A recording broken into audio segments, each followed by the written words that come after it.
Hey, it's Bob Nagin, and in this episode of Real Retail TV, you will learn about the emotional bank account, one of the most important things that you need to consider when you're planning out your marketing.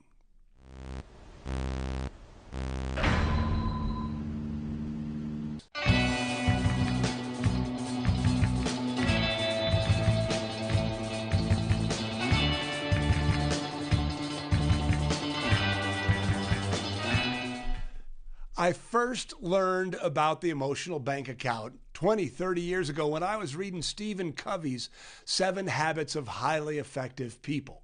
And Covey contends, and I agree, that for any relationship to be strong, there needs to be 10 deposits for any withdrawal.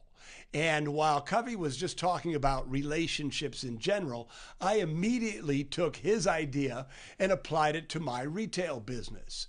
And so the emotional bank account holds true with your community. It certainly holds true with your staff. You need to coach and praise 10 times for every correction, every disciplinary action that you have.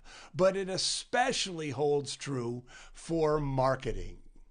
Because what we're trying to do as marketers of independent retail businesses is we're trying to get people to know us, like us, and trust us. We want them to feel really good about being our customers. We want them to be enthusiastic about their experiences, and we want them to tell their friends. So when you understand this idea of the emotional bank account and you're trying to build a strong relationship with your customers, you start to look at your marketing efforts through the lens of give or take, deposits or withdrawals. And a deposit is any time in your marketing that you give them something that is of value to them. If you send them an email that's filled with a valuable tip, that is a give, right? That's a deposit. Let's say you put a funny meme up on social media. That is a give. That is a deposit. Let's say you put really great information up on your website. That's a give. That's a deposit. Let me give you a couple of examples. Let's say that you are in the women's clothing fashion business and color trends came out. If you were to make a video about that and post it on your website, send it out in an email, post it on social media, that would be a gift. That would be a deposit. If you were a bike store and you posted all of your favorite trails on your website, that would be a deposit. If one of your customers took a bike trip out west and sent you pictures that you posted on social media so that other people could live vicariously through this person who was out west, those would all be gifts. Anytime you ask a customer to do anything for you, that's a withdrawal.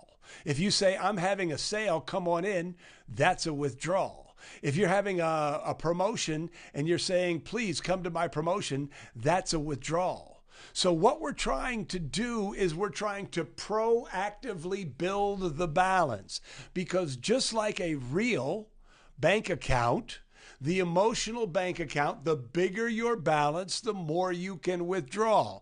If you try to make too many withdrawals from a low balance, what happens? You bounce the check. But I see it happen all the time, and I'm sure you do too. Pitch, pitch, pitch, pitch, pitch, pitch, pitch, pitch, deal a day, deal a day, deal a day. That's not how we as independent retailers need to market our business. We are in the business of building relationships, and our marketing needs to reflect that desire to give way more than we get. Givers get. The emotional bank account and paying attention to the balance you have with your customers is one of the keys to your marketing success.